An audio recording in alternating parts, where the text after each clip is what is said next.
Okay, we're live. Welcome, everyone. This is John Doyle from OptixEQ, along with Emily Gullickson, and our road to the Triple Crown continues. We're going to review last week's race from the Fairgrounds, the Risen Star. Talk about what we did good, what we didn't do as well, maybe. It's good to assess these races, Emily, to kind of get into them and look at it, how you handicapping them, what you can learn from them, because you can play it forward, because this is the road to the Derby, and figure out how these horses are progressing, how we're progressing. And the one thing I'll know about the plot, I want to talk about the plot a little bit about this, is that as we go through this, we've told you that these horses are kind of developing. So from race to race, they're going to change. And so some of their 2-year-old plots don't match up. It's really funny, Emily, because you got to pay attention to that. You got to make sure that you're looking at those things, because the plot may not be a complete reflection of where the horse is going. But by the time we get to the Derby, what we found is that Derby plot is the most predictive plot we have by the time it gets there, because those horses are all kind of, the ones who have qualified are proven. The only thing that hasn't been proven is the distance. And using the plot and the squares and stuff, it really helps you get an idea of maybe which horses are going to get the distance. So it's really interesting. Kind of leading up to the Derby, the plot is not as predictable, but it is the most predictable of all plots, is the Derby plot, believe it or not. So, all right. So last week, again, Emily, do you want to say something about that? Yeah.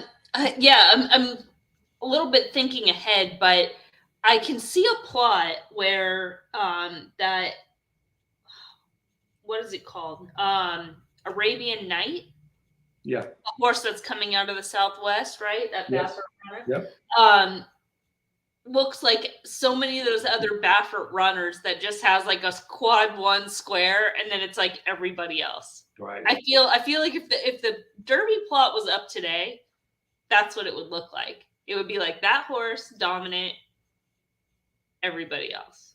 I actually went back because I was looking at the race at Oaklawn, looking back at the Southwest, and I pulled that plot up, and you're exactly right. I'm gonna pull it up in a little bit and we'll show you. Yeah, you're dead on with that. It looks like all those horses, Justify and American Pharaoh. Authentic. Yeah, that same look. Yeah. Well, Authentic was the year that they ran the Derby off, right? Wasn't it May? So it was kind of like, I think it was, when did they run the Derby that year? Like September or October or something? I forget. Yeah, it feels like 100 years ago, but it was like 3 years I know. We've all lived an entire lifetime since, I think. Absolutely. Okay, so you remember last week what we did is we built the focus report right online. It took all the time to do it, and I think it was pretty good. I mean, if you look at the way we ranked the horses, even though we ranked the 8 and 13 as the top horses, our odds were much higher than the morning line. Well, higher than the morning line, and much higher than the horses actually went. Well, in the case of Victory Formation, who was the favorite, we had this horse as a soft favorite, right? Mm-hmm. And so that was kind of good. I mean, that was kind of, again, you look at the odds. The horse finished 9th. The odds were like 9-5. He went off here. You can see 1.8, and we had the horses focus odds at 5. So that was a good thing. The other really good thing was, and I give credit to Emily. She's been following this horse. Thought this was the right race for this horse, and I still, think this horse, is a contender on the trail. Sun Thunder, the Kenny McPeak horse, but we had it 8-1, and went off around 16.6 to 1, and finished second, a really good second. So, those are the two really positive things about, our assessment. I think the one, and I don't think it was negative, I just thought we might have been a little bit high on the winner, Angel of Empire. We had the horse at 20, 14 and 1. We were talking about just before we started with Emily, we said, yeah, maybe we were a little too high on this horse. Maybe this horse should have been but we don't see this horse being below 12 to 1 in that race. And he actually went off 13 to 4, nearly 14 to 1 and won. And the big concerns were the race he was coming out of, his issues coming out of the gate. But I guess he was overcome. Also, the gate issues, being a quad 4 square. Yeah. So there were a couple of things. So I think we're, for the most part, I think the line was a pretty good assessment. And I think the two big things when you're doing this is you want to assess the favorite. And in our case, we thought the favorite was soft. And you want to identify a horse that's, it's got a potential at a price. And that was the 7. We also kind of scoped the 12 to be that horse, but 7 was the horse that we were mainly interested in, and was the biggest overlay of the contenders, right? I mean, some of these other ones any horse over 20 to 1, if they're 30 to 1, that's not, I don't consider that an overlay. I'm talking about horses that are within the range of under 10 to 1, and you can see we actually labeled that horse a long shot, a horse that we had a good chance of doing things in. It just needed a clean break. That's what we thought. So anyway, I think that was our assessment of. Well, before we move on, can you pull up the grid for that and then just look at like this race only and then sort from 1 to the bottom, just so we can kind of see. So you want to sort by top to bottom, okay? Yeah. Just to look at, just because I think that's also important as well. I mean, the figure comes up above the Optix figure range, which it's right in range. I would say this is a good figure. I mean, it's in range for, with progression for whatever the horse is going to do down the road. So, I mean, this is a good figure. It works. Yeah. So but to that point, I don't think either you or I were expecting. Well, I thought Sun Thunder had to move forward. Right. Angel of Empire took a big move forward because he was 90 before running the 102, and that was like a big step up from anything he had run before. Now, some of these other horses, as far as the 10, I think that horse is going to have some issues going forward. You kind of pointed out, was this horse kind of peaked, and it kind of just seems like they're at the top. As far as the 8, I think it's still out how good this horse is. Right. The horse that kind of surprised me was actually this 2. Because that horse ran an improved race, and it just wrote like it could be an improving type horse. The 12 also finished like the good close and good gallop up, but it's like he's running that same race every time. I know. Just has no early speed at all, and it's very problematic because the horse has some run. It certainly can run all day, but I mean he's got to put himself in the race, for him to have a chance, though. Yeah. The other, these other 2 horses, like Curly Jack was one that we just also had concerns hadn't quite moved forward. And this is the race that he would have moved forward in and just still is like below. And then the 5, I know a lot of people got really enamored on this horse. I was like, no, I don't see it at all. This is this is the one that went from Baffert, right? And, but it was and but he was coming out of those races where he's like facing against a stablemate. He hadn't been running very fast, and he really wasn't even an Asmussen horse because he'd been working in California up to that point. So at this point, Asmussen would have to move this horse forward another 10 points off Baffert. Best of luck. Yeah, I've never. I mean, it wouldn't shock me if they cut this horse back. If they cut this horse back, it wouldn't shock me if they cut this horse back in distance too. I mean, maybe. I just don't think there's much. Yeah, he's not good enough. But I mean, victory formation. He threw in a clunker. I mean, you could say the post or whatever, but I think he just kind of got a little bit exposed. Yep. Exposed there. Everybody else was pretty much, pretty much below. They're off. Yeah. Yeah. Yeah. All right. So we're going to flip over to this week's race. It's the Rebel, which Emily was named after, right? Rebel. Grade 2 at Oaklawn. And, when I looked at this race, Emily, like kind of just thought about it. I thought about in dimensions of, and I do this with a lot of these 3-year-old races, is like, what races are they coming out of? because I think that's important. So you have some Southwest in there, and then for the most part, you have some optional claimer and then maiden races. So it's it's going to be really tough, I think, for some of these maidens to jump up. Some of the optional claiming races look pretty good. And then I would say the Southwest, I thought was a legitimate race. Sun Thunder coming back, running second, and the Risen Star last week kind of buoyed that, I thought.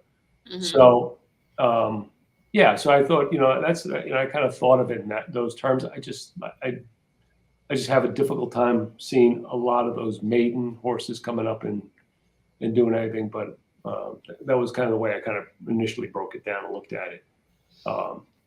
What's your and I mean, what you have the plot up, and for people that missed it, because you said this right at the top of the show, that how these plots can sometimes be a little bit tough to predict because you have horses that are improving, they're all doing something new. Maybe they're coming out of 1-turn mile races, now they're going 2 turns for the first time, they're changing track, they're kind of second off layoffs and things like that. But if we look at this plot, it does appear, and especially with kind of the running styles, keeping that, in mind, that there should be some contention in this race. Yes. So I would be looking at horses that, kind of to your point, have some class, have some foundation, and have some finishing ability, looking at that more than trying to assess which horse is getting what exact trip. Agreed.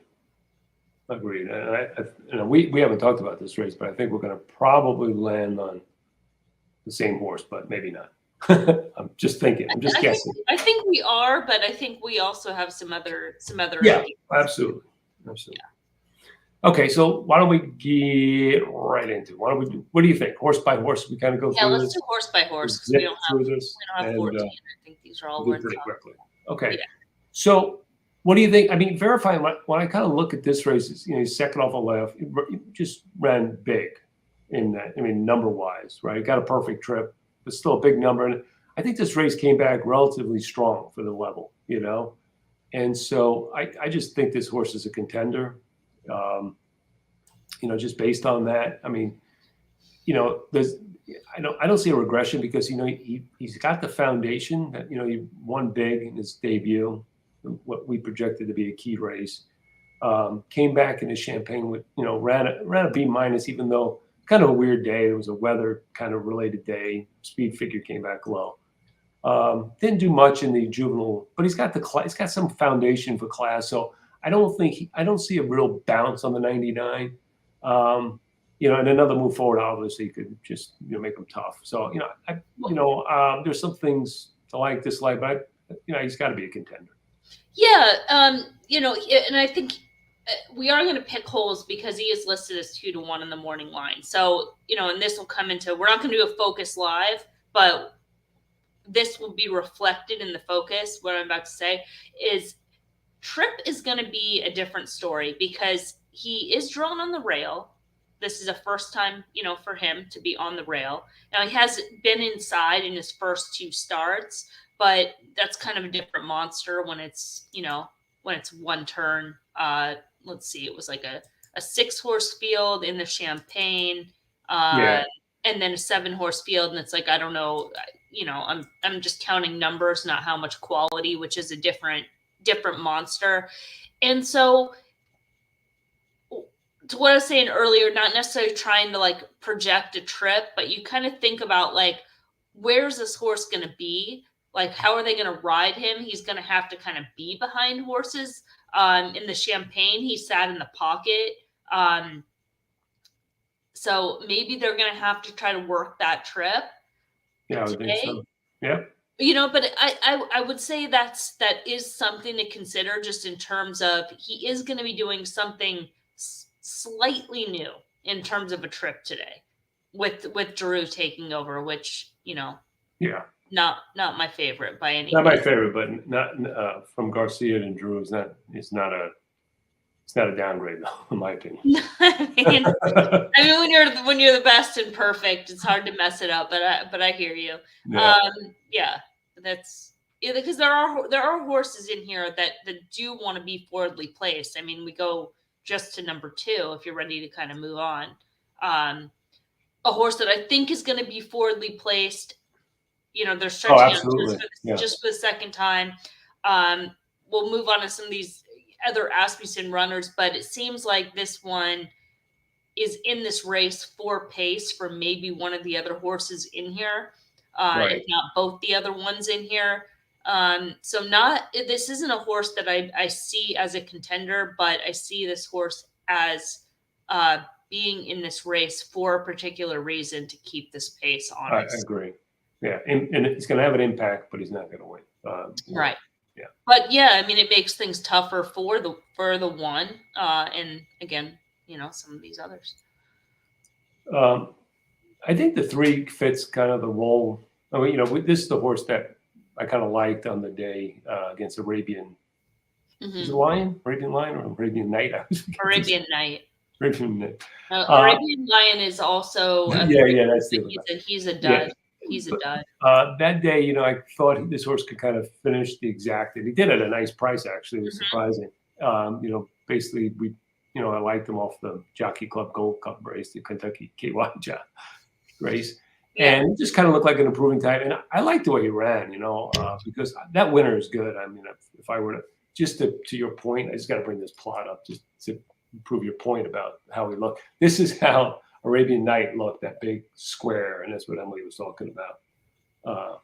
But this horse really ran late. He kind of it looked like he shifted in a little bit too during the stretch run. But I thought he was really moving because the other horse wasn't slowing down. Yeah. And we know that, I guess, where did the McPeak horse finish? Did he finish 3rd in that race or 4th? I don't even know. I think he was either 4th. I think he was 4th or 5th. Right. So he came back and ran a good second in the Risen Stars. So it just shows you kind of the quality was there. These horses were running late. To Emily's point, I think this horse might get that kind of setup, like we talked about. It looks like there could be some pace on it. Kind of looks like an improving type. The only thing that we were questioning was the rider switch. Santana was his regular rider, switched to Torres. When I was following Florida, I was kind of iffy on Torres. He seems like he's found a new whatever. At least he's getting the right mounts. He's riding much better, it seems like, at Oaklawn this past meet. And just don't know how to read that, Emily, but obviously a contender. I think that 10-1, if you get that, you're lucky. I think with the rider change, you probably will, because so many people will kind of leverage that, right? Oh, Santana jumped off. They, Torres. Yeah, they don't really hope care. So.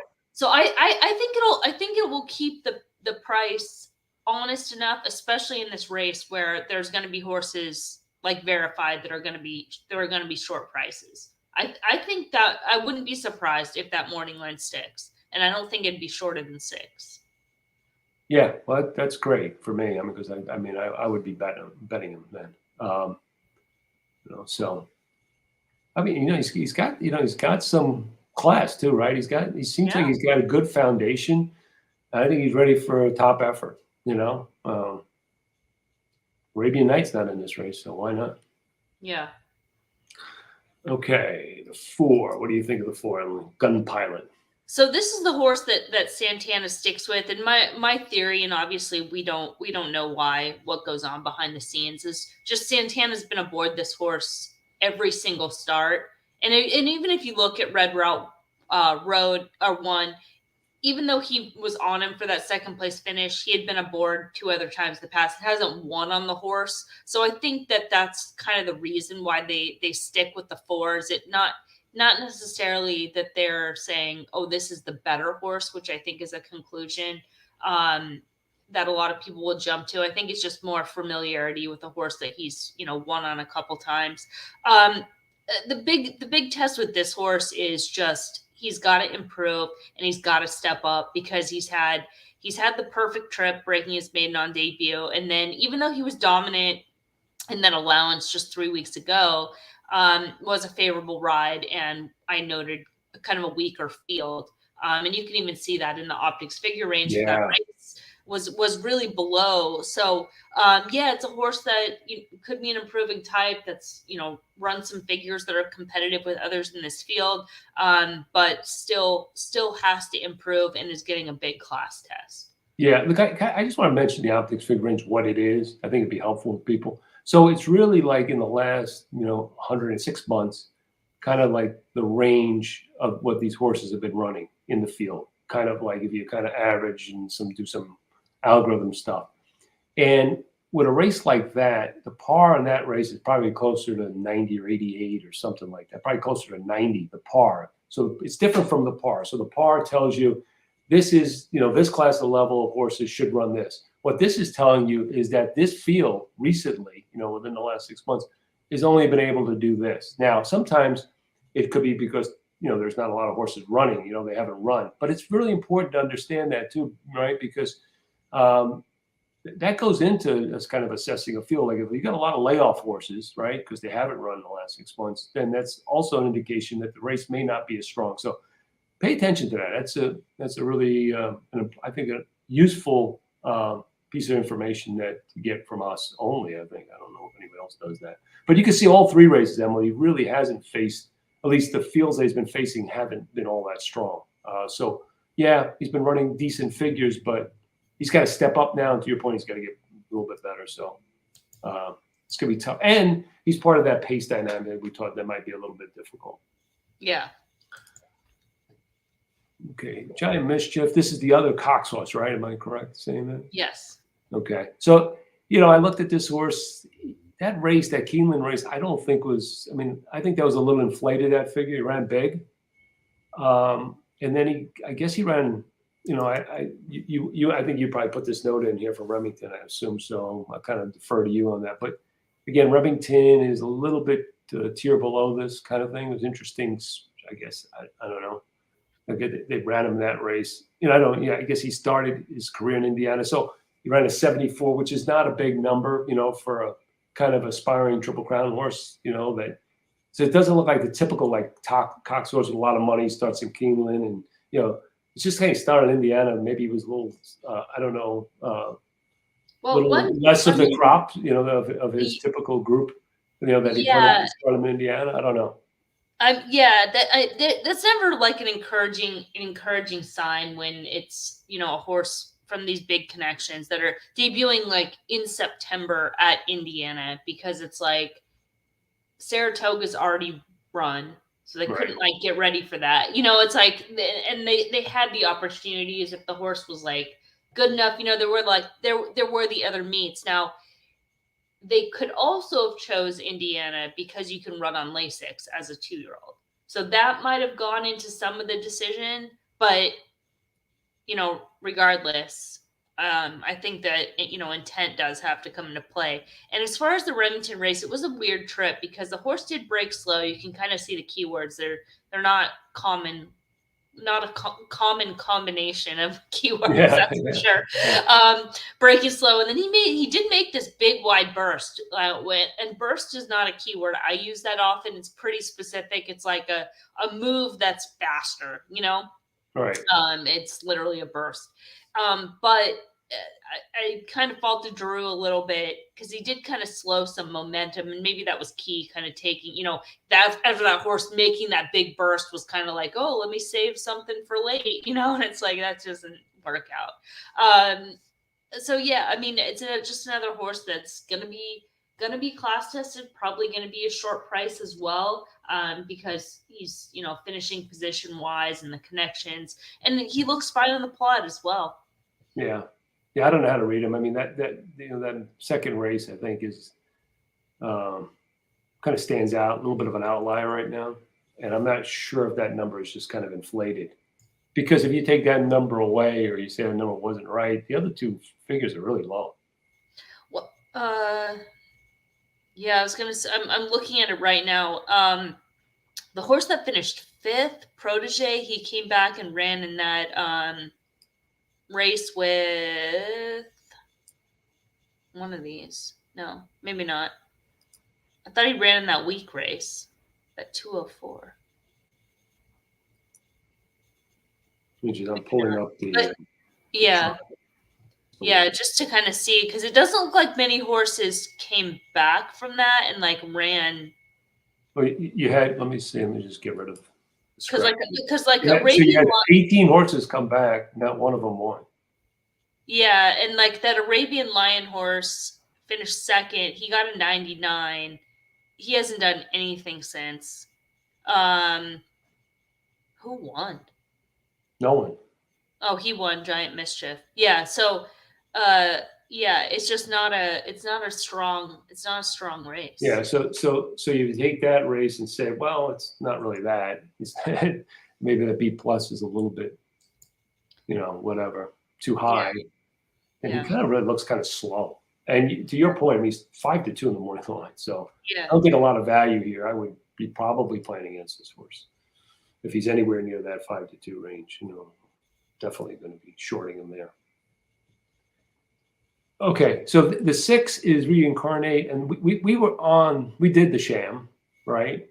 I think we did as part of our analysis, and it was like that 4-horse field that had all the Bob Baffert horses. And this, we kid around. We said, well, the longest price will probably win, and he was like 19 to. I mean, he was like 16 and a half won in a 4-horse field and won, and he jumped up a lot in terms of his optics fig. I don't know. I mean, I don't know how you rate that race, Emily. I guess it was a pretty good effort.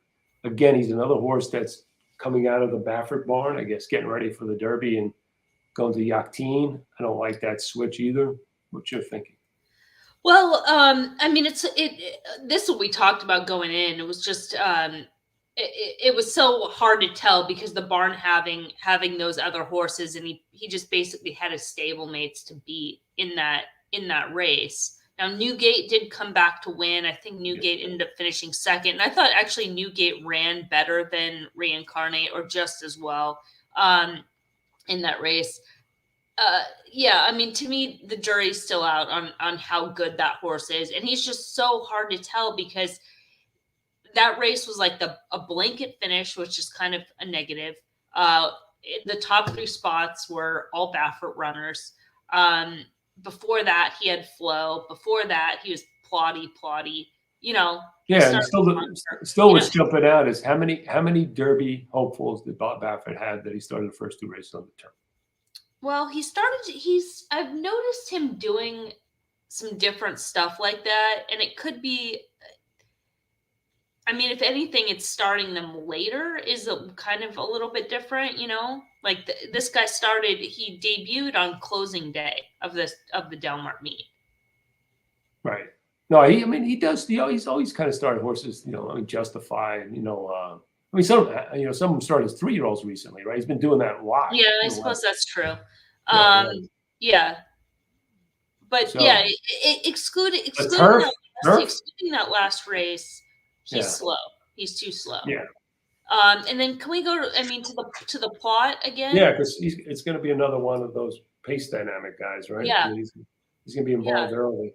Yeah, and he's not going to have a stablemates to kind of sit back and decide, Yeah, it's not a 4-horse field. Pressure is going to be applied. Yeah, I mean, just the pressure gauge going from a 4-horse field. I mean, sometimes those 4-horse fields are tough because they're like after each other and stuff. But he was the horse that they were least paying attention to. He was 16 to 1 shot, so they kind of let him get out there a little bit. In this case, he's going to be shorter. This pressure gauge just goes so much up with all these horses in the race. They're just the size in the field. And I mean, it was. If we're really getting technical, it was kind of a 2-horse race because the one horse almost broke down. It got pulled up, pun intended. Yeah. Another horse was a turf horse.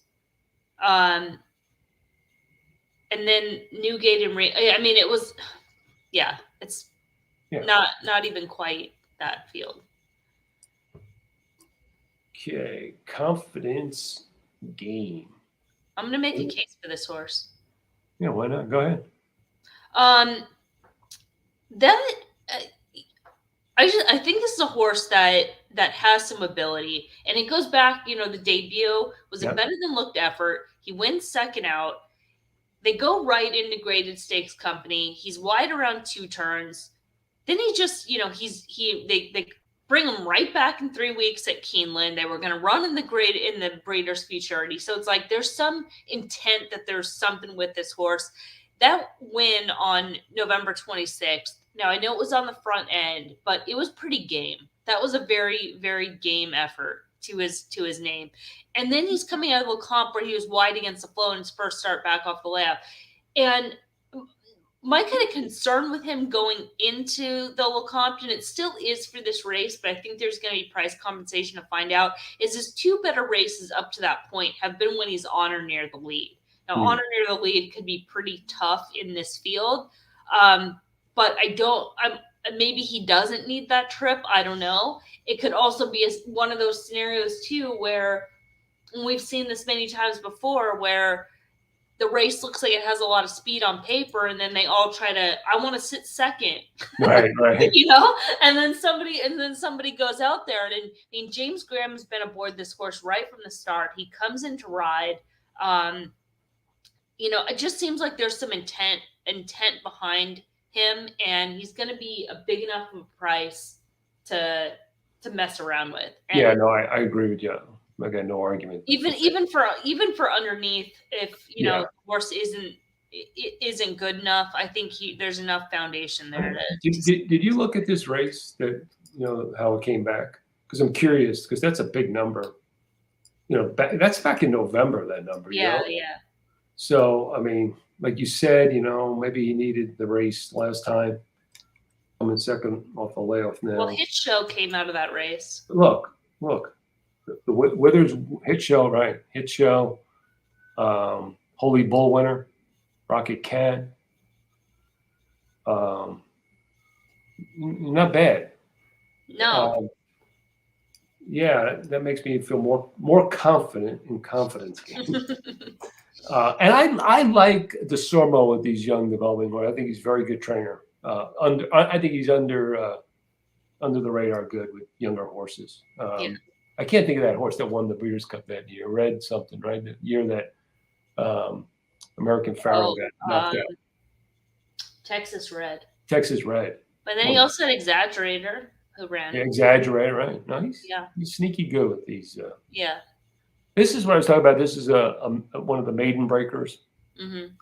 He did it in a weather kind of induced race. So I don't know how good that is. I always tend to take those, especially since those numbers previously didn't really match up with that race. So I can't make a case. No, I think he's just a little bit below. Yeah. If he runs a good race, maybe he can move forward. Here's another one. This horse is a little bit better numbers-wise, but he's coming out of races on synthetic at Turfway. I don't know how to read those kind of Turfway races. Looked at his debut. He was betting his debut at Churchill a little bit. But I don't know. It's hard for me to gauge those Turfway Park races. I mean, the thing is, it's a 30-1 shot, so it's like it's tough to really knock because he's gonna be that big of a price. But going back and watching those Turfway races, they're both good. But my concern with him really is distance. He kind of looks like a miler, where he just doesn't have. Obviously, if you look at his running lights, doesn't have like that early, that kind of early speed. Yeah. And then he has that good move, but then he kind of starts to like lose it a little bit. He's not like getting faster late. I know that's a little bit hard to see with those running lines in the finishing positions, but watching him, that's the impression that I got is, how far is this horse going to go? Right. But yeah, it's, a big price if you're going to take a swing. This kind of maybe I wouldn't. If he runs like a mid-pack performance, look for him maybe back in the spiral. When they run that at Turfway. I don't know when they do that. I think that's probably in a month. So like if he runs a halfway decent race, gets back on maybe synthetic as his surface of choice, maybe something to look for when we get to that race. Bourbon Bash. You got drop. A lot of drops here, Emily, on a horse that's going up in class. Yeah. Getting a little bit faster. Another horse, just in terms of trip, they're probably going to have to be aggressive with this horse. He's probably not quick enough to get the lead with some of these others. Exactly. Doesn't quite have the class and finish. So tough task. And the 11 is Frosted Departure, comes out of the Southwest. and didn't run a bad race. It was okay. But again, another horse you have drop here. I mean, Yeah, yeah. I thought, yeah, because he just doesn't like visually look on the level. Is what it comes down to. Like, because I'm looking at these horses, knowing like where they're looking to go, right? And so just not quite on the graded stakes level. He is kind of losing ground late in his races. Another thing to consider, and just another horse in terms of trip. I mean, he's drawn way outside. He's yeah, done his better races when he's going to kind of put himself in there and just kind of hope to save, for a piece late. yeah. Well, he's only one sprinting, so I mean, he's really Yeah, I mean, he could also be peaked in his form cycle. I mean, he kind of paired up tops. I mean, I know he ran like a 94 way back, so maybe there's a little bit more there, but just in terms of seeing those two numbers kind of side by side, I wouldn't really. The trip, the wide trip, the pace dynamics. I mean, it's going to be difficult for him to get, to get a very clean trip. Again, like his only hope is like, and we can't tell. Is like you said, they all don't go, and sets it up for somebody else to kind of maybe take the lead. But I think the two horses that we think have the most value, based on kind of going through this, is the number 3 Red Route 1 and number 7 Confidence Game. Don't you think? I think the favorites look a little bit vulnerable. Mm-hmm. I mean, if I had to say a horse that I thought looked okay, from a favorite standpoint, I don't know if he's going to be the favorite or second choice, would be the one Verified. But I'm with you. I'm not completely trusting the trip, but I think of a horse that probably looks to me to be the more than my favorite. I agree. Yeah. I don't. Yeah. But I think you can work yourself around the 7 and the 3. I think you can build some value into this race, and I feel good about this race. I feel like those are kind of the strong contenders in this race, and everyone else is kind of, So how would you be betting this? Like, yeah. So because I'm gonna have to be betting this live in 2 days. Okay. With Hawthorne's money. Okay, well, that's good. I probably, so if the focus is the 2 long shot, I would include the 1, right? So I think the focus, if you were going to play, again, it depends on the odds. So the 3 is 10 to 1 the morning line, the 7 is 15 to 1. Okay, let's assume they're going to be somewhere near that, right? I'd probably be putting a win bet on the 3. That's just my thing. Then what I probably do at like is, 8 or above. Yeah. Okay. Yeah, about 8 or above. And then probably putting some exacta money with maybe a key box with the 3 over the 1 and the 7. Okay. And just trying to get the 5 out. Yeah, try to get the 5 out. That's probably kind of really the focus. Now, if you're thinking about tries, or supers, I still be probably keying. If I may key the 1 and with the 3, 7 and supers, and the way I might play something like that, and it would be 1 with but you're not playing supers, right? I can.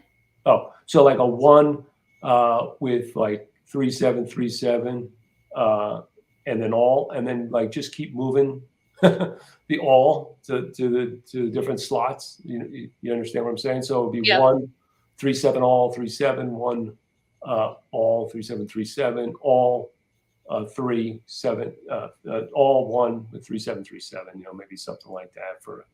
I think that's a viable. And then obviously have 3, 7 over the 1 and 3, 7 in the all. I mean, I could probably write them down, but it's just kind of keying the 1 as the either first or second, or really the winner, and trying to get the 3, 7 in there in two of the 3 slots. That basically, and because I have no opinion on these, who could finish. Would it be more efficient? Would it be more efficient if it was you use 3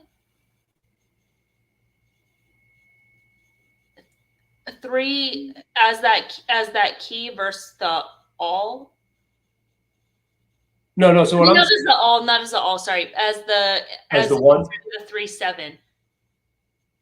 I just use the 3. If it's one, like 3, like 1-7, 1-7, all. So here's the way I see the race. I think the most likely. I mean, so I'm trying to bet what I think plus what I think. So what I think is 3's the most value. 1's the most likely to win the race. Okay, that's. I think the 3 is the most value. 7 the second most value, and the 1 most likely to win. Okay. Okay. So based on that, I want to have the 3 wins. I want to have win money. So I would, and you kind of budget this and figure out what percentage you want to play. But play 3 to win, and then I would just have the 3 in exactas. Probably play a 3 with 1-7 in the exactas, right? The key box. So that kind of gets my opinion of 3. But I also have an opinion. I think the 1 could win this race. And I like the 3 and 7 to round out the superfecta, or even maybe the trifecta, depending on what you're doing. So all I'm saying is that I want that reflected. Now, somebody could snap up and beat the 1, or that's kind of a safer bet. But the 3-7, I would have in the first slot. But mainly, I'd be playing the 1 in the first slot, 3-7 in slots, 1, 2, and 3. And so that's kind of the coverage model I would look for, because that kind of reflects my opinion, 1 being most likely and 3-7 being the value. Does that make sense? Now, efficiency, you're saying it's not, I don't know if it's efficiency. That would be changing my mind. I completely saying that I would be saying then the 3 is the most likely to win, which is not the case, but I think is the most value. Yeah. Right. So, different kinds of approaches. You may just say, I'm going to just bet the 3 to win, put my, whatever. Let's say it's $100 budget, $100 to win on the 3, period, at 8 to 1 or better. If I take my 100 and say, 8 to 1 is not good enough for me, then I would say I'd make an exacta, a $75 exacta 3-1 and $25 exacta 3-7. Because 1 is most likely, based on favorites, the most likely to finish first or second. And there's really not a lot of knocks on the 1. So I can't say he should be, well, the knock would just be the fact that the horse is the favorite and is going to be heavily used in those Oaklawn not having the greatest takeout. So I guess I would say, as far as using like the 3. But I'm not betting him to win, right? So no, right. But I mean, even still, not using those other horses as kind of the key. But I guess if you find that the 1 is the most likely. Yeah, I mean, like, let's say if the 1 wins, the 3 finishes second, and the 7 finishes 4th. I'd be like, and not cash a ticket. I would be like, that's not good. that's not good, And I could, superfecta ticket with the 3 and the 7 in it, and some other maybe bomb landing in it could pay a lot. Even right. That's right? I guess that's what I was saying is, wouldn't you key those 2? I am keying those 2, but I'm also keying the 1, right? Because that's I'm keying those 3, but in different ways, right? I'm saying most likely to win, and in a superfecta bet. Now, in an exacta bet, like I said, I'd probably be playing the, because my opinion is I want to see the, my value opinion is the 3, so I'm going to play that. But who's likely to me to finish first is the 1, but to finish second, he's also the most likely. So what I find too is that, especially with favorites, exact is like an 8 to 1 on the 3. You'll probably get something like on the order of 35 to 1 in a race like this with the 1 underneath. So you're getting like 3 or 4 times your win bet with playing the favorite for second, essentially. So instead of maybe playing to win, you play, and then you cover with 3-7, for $25 and something like that. You still, even though you're taking some of that money out, you're still going to probably get, something like on the order of 25 to 30 to 1 on the 3, instead of getting 8 to 1. Does that make sense? Yeah. Yeah. I know. Yeah, I know. I know what you're saying. Yeah. So it's like I'm still, let's say 3 is my opinion. That's the opinion I want to key on. Then the most likely thing to do is maybe half of your money you bet the win and half the money you bet in exactas and key him over the one, heavy on the one, and a little bit less on the 7.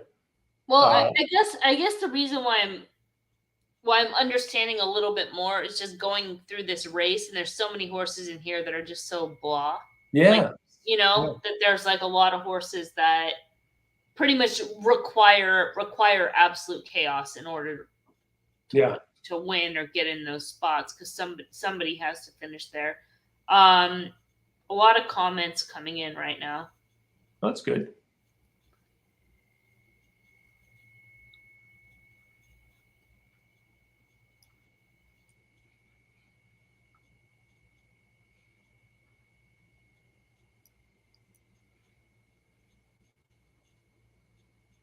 King 1 and using all, no. I think, that's where I was confused and clarified a little bit. Key 3 and 7. Why would you possibly key the 1? Okay. No. Don't like the 5 and the 1 is kind of blah. No, John is saying that he thinks that the 1 isn't kind of blah. He's saying I think the most likely winner is the 1. Most likely is not kind of blah. If the 1 was kind of blah, I agree with that. Yeah, for sure. No, I think it's more the fact that you think that horse is a legitimate 1, 2, 3 type horse. Why would you bet the 3 to win but not key him to win in supers? That was kind of blah versus price. I mean, it could be. It's going to depend, because I don't know. Maybe they end up landing on the 5 being a horse in here. I don't know, or the 6. Who knows? Key 3 and 7 and use 1. Never key 1. I think that's what John was saying. That's how I had to clarify it. Keying 3 and 7 and using 1. The 5 is the softer of the 2. 5 is a play against for us. I mean, that's in this scenario. Yeah, same with the 6. Both those horses are just too short. But this guy was for who they are. Yeah,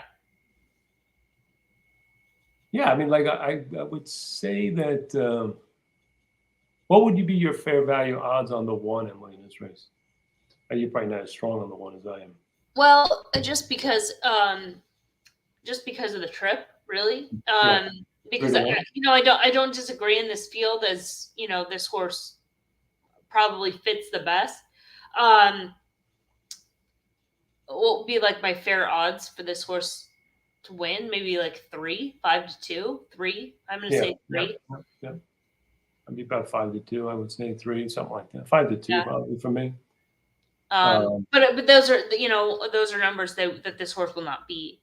You don't think the 1 will be 5 to 2? You think it'll be shorter? Yes. Okay, that could be. And like if the 1 is 6 to 5, I'm not betting that kind of bet, right? If the 1 is 5 to 2, that's the kind of bet, or 2 to 1, that's the kind of bet I would make. But I would probably fall back if the 1 was short, really too short, like 6 to 5. My focus would be betting the 3 to win, betting exactas. Still, maybe betting the 3 over the 1 for the exactas. Still, it's going to be better than the win price on the 1, and betting a 3-7 exacta too.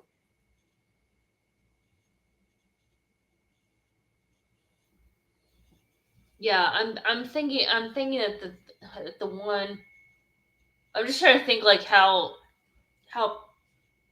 people are going to play. I think that the 1 will be short. The 6 is going to take money. Yeah, he will.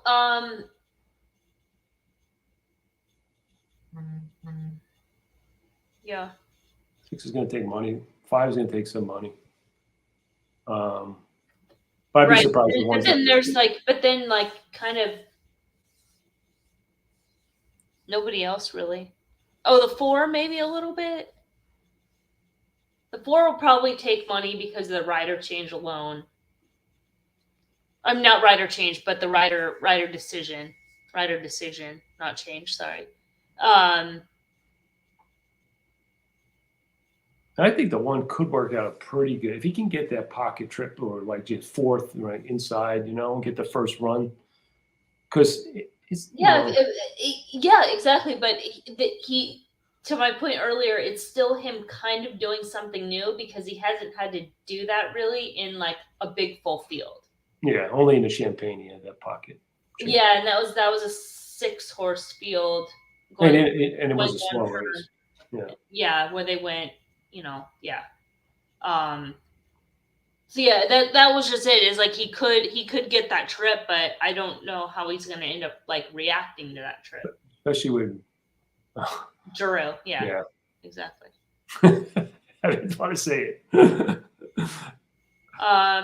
Not many opportunities where you can make a case for a 10-1 and 15-1 attack these. Yeah, no, I agree. I agree with that. So ask that person how he would play the race. Okay. If 3 and 7 were the 2 horses, how would he play it? Okay, we'll see if an answer comes up. David Barista says he could get boxed on the rail and miss out on the trip he needs. Yeah, I mean those are as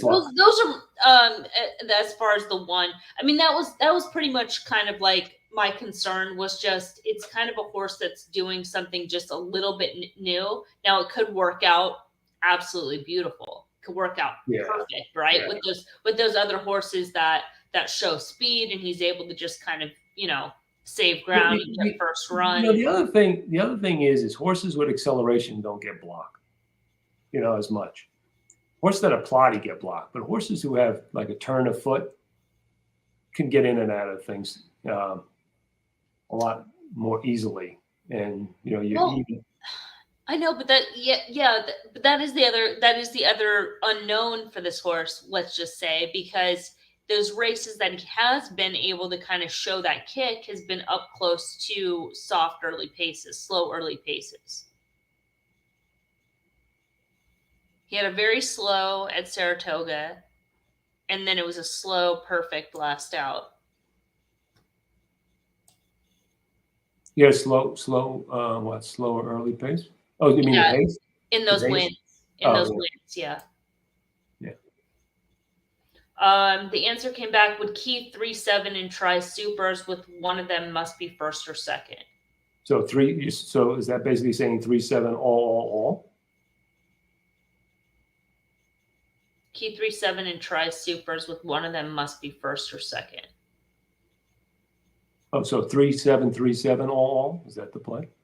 Must be first or second. Doesn't have to be first and second.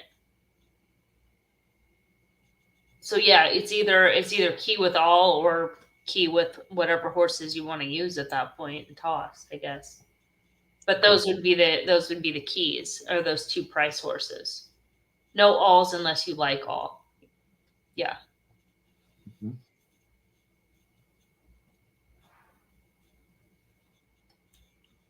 All right. Well. Yeah, that was good. Yeah. Then press both. Good discussion. Yeah, very good. Not enough of that, in my opinion. Yeah. Likely that the Yakfurt holds on for a piece. I mean, I suppose anything's possible, but it goes down to what we're saying. This is a 6-horse here. I mean, this horse certainly could, but is going to be a short price on a horse that is going to be getting tested and a much shorter price than he was last out. So came back with the ticket being 3-7 with 1-3-7 with X, and then 1-3-7 with X being the horses that you want to use. Yep. 3-7 XX. Okay, good. Yeah.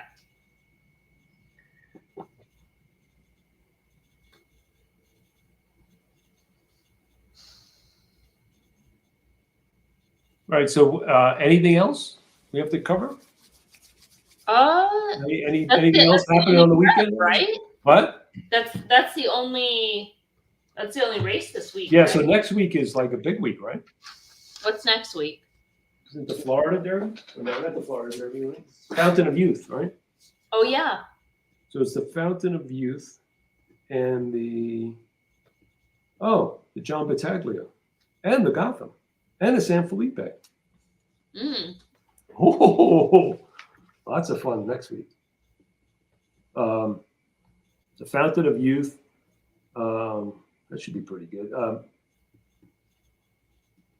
The John Battaglia is at Turfway. I'm surprised they didn't try to run that horse that we were talking about before at Turfway. One of the two good races at Turfway. Yeah, I mean, I think if they're thinking on this, they got to put the horse on dirt at some point. Yeah, but get the points if you can get them.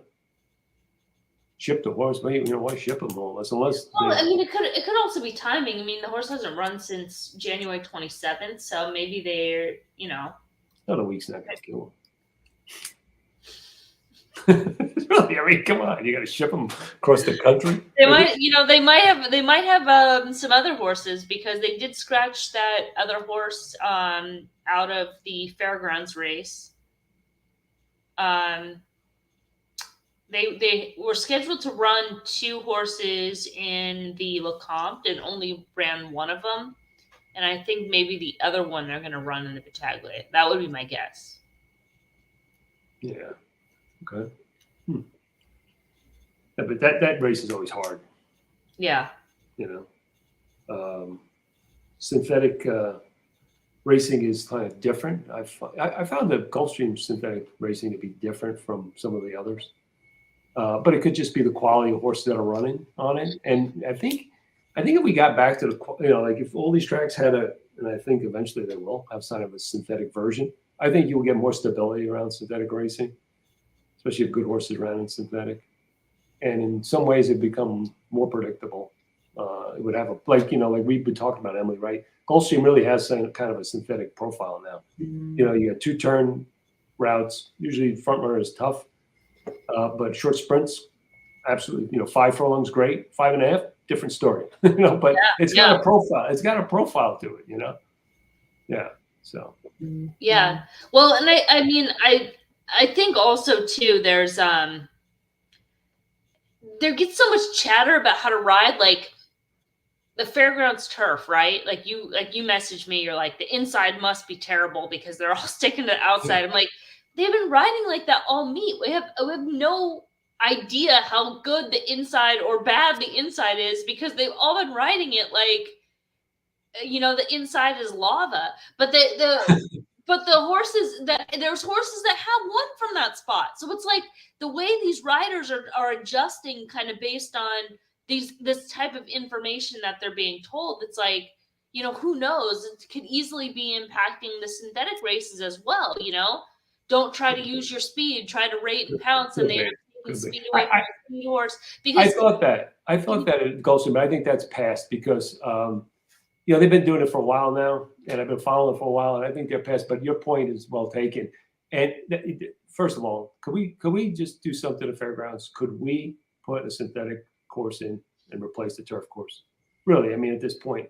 I mean, then something, I guess you can't, it's very hard probably to maintain, and I don't know if this is physics or whatever. A turf course must be below sea level. So maybe it's hard to do that. I don't know. But put a synthetic course in. You won't be scratching these races off. I mean, let's it's a joke. I mean, that looked like one of those European days, like on a Wednesday, one of those little European meets or Australian meets where like you had like 12 horses in 2 pads. It was like we all on the outside fence. I was like, what am I watching here? This is like a big. Well, I've been watching that. I know, I know, but it's been going on for years. And I know it's frustrating for the horsemen too, because they didn't have turf racing in the first part, and there were so many horses that went there looking for turf, being one of the few places that are running on the grass this time of year, right? With like no turf at Oaklawn and New York, and the horses that you don't want to send down to Florida, west too far, whatever. So the horsemen kind of got screwed on that. And then those races with the rails out, which they've been out the entire time, and they're planning, I don't think there's going to be any change before the end of the meet. There can only run 8, and these fields prescribe 14 horses. There's more horses on the also eligible that are running in the field. So it's like those horses are just kind of waiting, waiting to hopefully land in a spot. So it's just it's just a mess, like all around. They need a solution. I don't Yeah. know if it's synthetic. I don't know what it is, but they need a solution. Yeah. Turf racing doesn't look like it works there. I mean, yeah, they're below sea level, aren't they? I mean, the track is below sea. I don't know. I don't know the ins and outs, but yeah. I mean, this year was. I don't remember it like this last year. I thought last year was fine. But yeah, this was rough from pretty much start to finish. All right. David, thanks a lot. Thank you for doing this and taking questions. Thank you for participating. I mean, thank you for participating, everyone. Appreciate it. More makes us all informed. It's good to trade ideas and talk about things. So we'll talk to you next week then. All right.